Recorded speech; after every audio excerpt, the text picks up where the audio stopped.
Hi, and welcome to my video tutorial on learning the basics of SLR photography. Learning how to use your SLR is not as hard as it seems.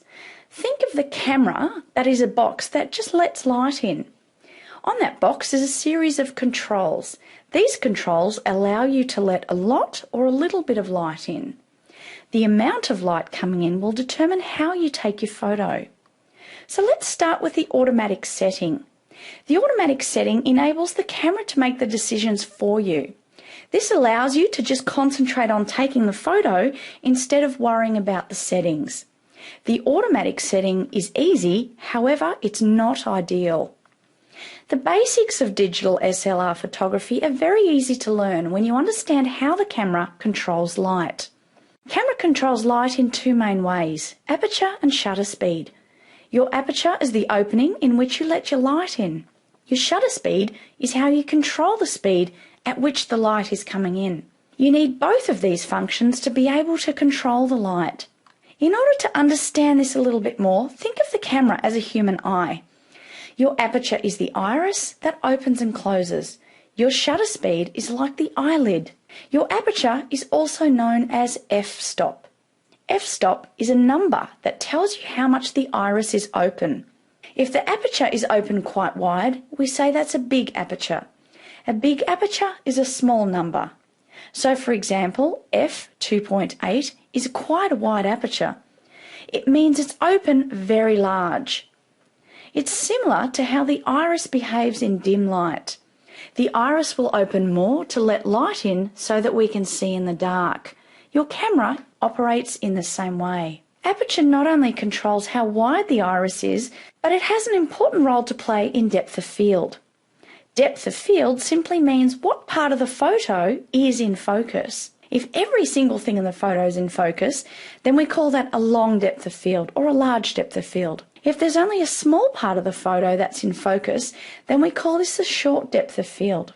When you have a wide aperture, f2.8 for example, your depth of field can be short. If you have a small aperture, such as f22, then everything in the image is usually in focus, light permitting of course.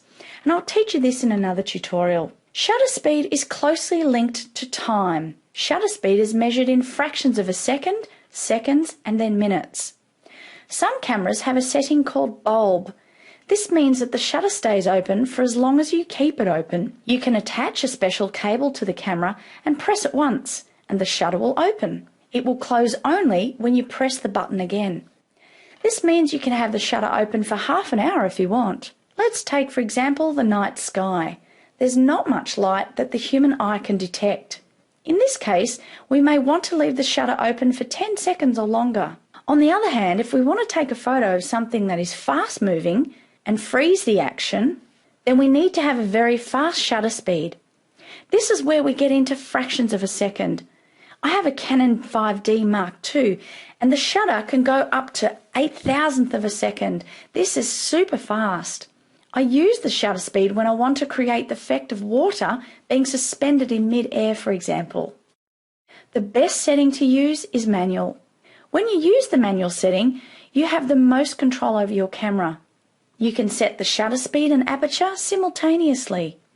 Once you become familiar with how manual works, then you can start to have more control over your lighting and over your photography in general. Once you have maximum control over the lighting, that's when your pictures start to look beautiful. Learning how to use your SLR is not a difficult process. It's actually quite a lot of fun, and it's quite simple once you get the hang of it, and eventually it becomes automatic and you don't even have to think about it.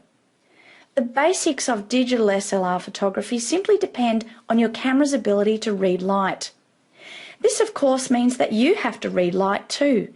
Once you understand how light works with your camera, then you can select the shutter speed and aperture that creates the images that you desire. Once you master the basics of SLR photography, then you can move on to using the tools that enhance your light. These tools can enhance and manipulate the appearance of light in your images. Using the flash is one such example. I'll talk about this another time. Your internal light meter is a very important part of understanding light. Your internal light meter is a small indicator that you see when you look right through the camera. When you move your camera dial, the little indicator will move more to the left or to the right. Depending on what camera model you have, the indicator means there's too little or too much light. When the indicator is right in the middle, it means that the camera believes that there's just the right amount of light and you may safely take the photo. To be able to master light successfully, simply start shooting in auto and write down the aperture and the shutter speed that the camera has suggested. Then, switch your dial to manual and select the same aperture and shutter speed settings as what the camera has suggested in auto. You will then see a difference in your internal light meter. You will see that those settings may be under or overexposed and might not be the ideal setting that you once thought. So this is why it's important to shoot in manual all the time.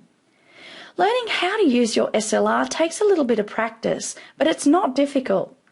The great thing about digital photography is that you can always delete the photos you don't like. Don't be afraid of making mistakes.